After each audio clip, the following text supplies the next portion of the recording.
სალამი, მოგესალმებით.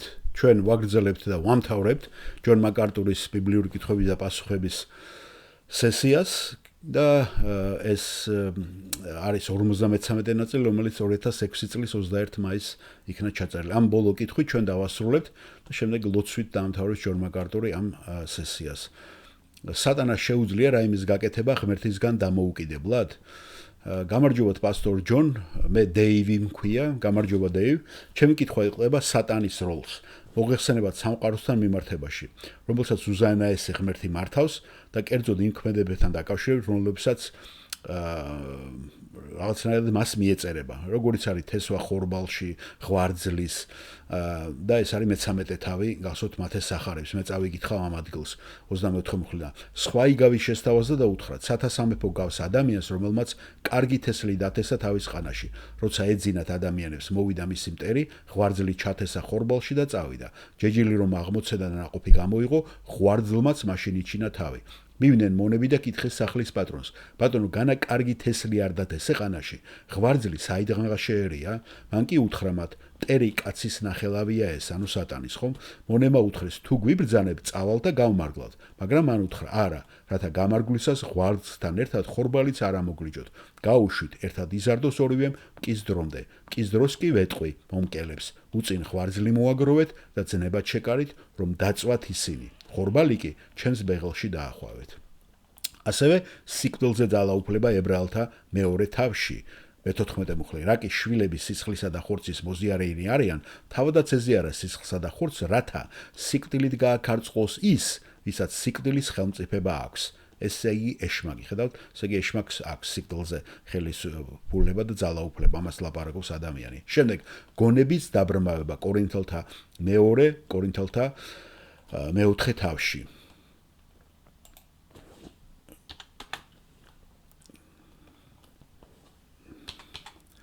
მეორე კორინთელთა მეოთხე თავში ეს არის მოცემული, ხომ?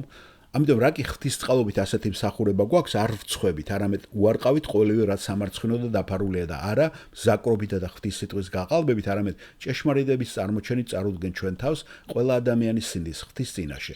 თუ არის კიდევ დაფარული ჩვენი სახარება, დაღუპულთათვის არის დაფარული, ურწმუნოთათვის, რომლებსაც ამ წუთის სოფლის ღმერთმა, ანუ სატანამ, დაუბრმავა გონება, რათა არ ებწყინა მათთვის სახარების ნათელს ქრისტეს დიდებაზე, რომელიც ღვთის ხატია. როგორ შევარიგო ამ ტიპის ქმედებები ღმერთის მიერ ამ ყველაფრის მართვის გათვალისწინებით?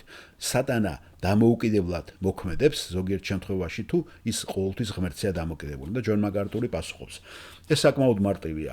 დაიმახსოვრეთ, რომ სატანა ეს ღვთისმსახურია, როგორც ერთგვარი ანგელოზი. ის უფლის ეშმაკია, ის ღვთის ეშმაკია და ის მხოლოდ იმას გააკეთებს, რასაც ღმერთი მიცემს უფლებას იმ დადგენილ საზღვრებში.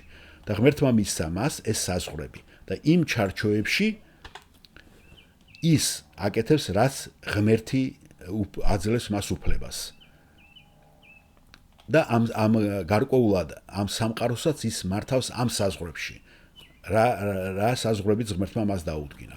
გახსოვთ ხომ იობის მაგალითზე და იობის მაგალითზე ის იმდენს აკეთებს, რამდენის უფლებაც ღმერთმა მისცა მან. ღმერთი ყოველთვის აკონტროლებს მას, რათა კონდეს სიკვდილის ძალაუფლება, რომლის გამოყენებაც მას მხოლოდ ღვთის მიერ მიცემული ნებართვის ფარგლებს შეუძლია. ასე რომ ის არის ეშმაკი, ღვთის სახური, რომელიც მხოლოდ იმას აკეთებს, რის გაკეთებაც ღმერთმა მიცა უფლება. ღმერთის ნებით ის იმართება და ის განკუთვნილ სუვერენულ ტერიტორიის ფარგლებში მოქმედებს. ღვთის იგივე მიზნების მისაღწევად და საბოლოოდ მაინც ღვთის სახელის განსადიდებლად. შეიძლება ეს ბევრს გაუკვირდეთ. თვით როდესაც ღმერთი მისი ხელით ზжის ადამიანებს. კარგით, ამით ჩვენ ამოვწურეთ დღეს და იმედია, რომ ბევრი კითხვებს გავეცით პასუხი და თუ ვინმეს დარჩა კიდე კითხვები და ვერ მიიღო პასუხები, ჩვენ წერილობით ფორმატში მოგწერეთ და გავცემთ მას პასუხებს.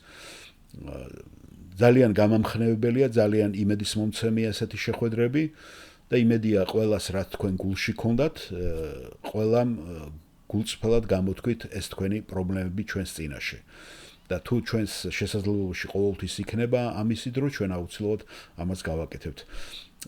მე სიმართლე გითხრათ, არ მიყვარს ხოლმე ესეთი რეკლამების გაკეთება, მაგრამ მინდა იცოდეთ, რომ ახალი ვერსია ახალი ამერიკული ვერსიის სტანდარტზე ჩვენი სასწავლო ბიბლია კიდევ ერთხელ გამოიცა და ხელმისაწვდომი იქნება მომავალ კვირას და შეგიძლიათ იქ ძალიან ბევრი 30,000-მდე განმარტებები ნახოთ სკოლიოში.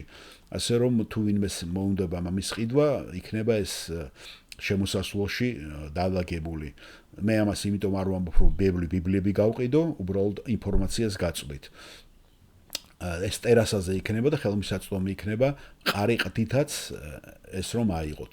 თვისაც ტყავის ყდა უნდა, ტყავის ყდაც იქნება შესაბამის ფასად შესაძლებელი რომ აიღოთ. ძალიან სასარგებლო იქნება იმედია ამ სასწავლო ბიბლიის შეძენა. როდესაც ბიბლიას კითხულობ, პარალელურად გჭირდება ბევრი ინფორმაციის მოძიება და აღარ დაგჭირდება სხვა წიგნების მაგალითად გვერდზე დადება. ამ სასწავლო ბიბლიაშია ბევრი ინფორმაცია მოცემული სახარებების ჰარმონიის ჩათვლითაც. ნება მიბოძეთ ეხლა უბრალოდ ლოცვის სახით ღმერთს მადლობა მოუხადოთ.